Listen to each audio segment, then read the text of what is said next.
راتیں بڑی لمبی ہو گئی ہیں. جو رب کے بندے ہوتے تھے نا وہ رات کا انتظار کرتے تھے کہ تنہائی میں اپنے رب کو یاد کریں گے. اور یہ راتیں جب انہیں میسر آتی تھی تو وہ سمجھتے تھے موج بن گئی لمبی رات. لیکن ڈاکٹر آپ کو کہتا ہے نا 8 گھنٹے نیند پوری کرو تو عشاء پڑھ کے سوئیں تو بڑی جلدی آپ کی نیند چیند پوری ہو جاتی. جس نے سردیوں میں تہجد نہیں پڑھی اس نے کب پڑھنی ہے؟ موقع آیا ہے، رات لمبی ہے، سویرے ذرا اٹھے. اور بھائی کوئی مجبوری بن جائے تو پھر بھی تو اٹھنا ہے نا. دروازے پہ دستک ہو جائے تو پھر بھی تو بستر چھوڑنا ہے. تو دستک اگر دل پہ ہو،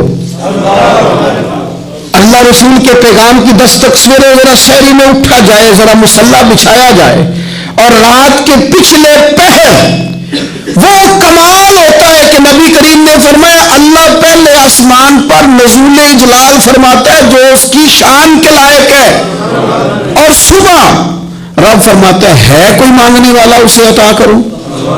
کوئی دولت مانگے تو دوں، رزق مانگے تو دوں، اولاد مانگے تو دوں. اور میرا خیال ہے جو قرب مانگے گا اسے بھی ملے گا، جو حضور کی غلامی مانگے گا اسے بھی ملے گی. پچھلی راتی رحمت رب دی کرے بلند آوازہ، او بخشش منگن والے اکارم کھلا دے دروازہ. ضائع نہ کرے وقت کو، سو کے نہ گزارے. پہلا ٹائم موبائل پہ گزر گیا، پچھلا نیند پہ گزر گیا.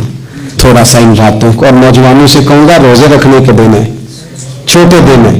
حضور نے فرمایا نا یا نکاح کرو یا روزہ رکھو جوانوں، تو روزے رکھنے کے دن جن کے کوئی قضا ہو گئے، جن کی کوئی مشکل ہو گئی، وہ وقت ضائع نہ کریں. ان راتوں کو غنیمت جانے. رات کو جب رب کا بندہ اٹھتا ہے نا عبادت کے لیے رات کو، تو حضور فرماتے ہیں رب فرشتوں کے سامنے فخر فرماتا ہے. انہوں نے کہا تھا نا یہ خون ریزیاں کریں گے، تو رب کہتا وہ تو عبادتیں کر رہے ہیں.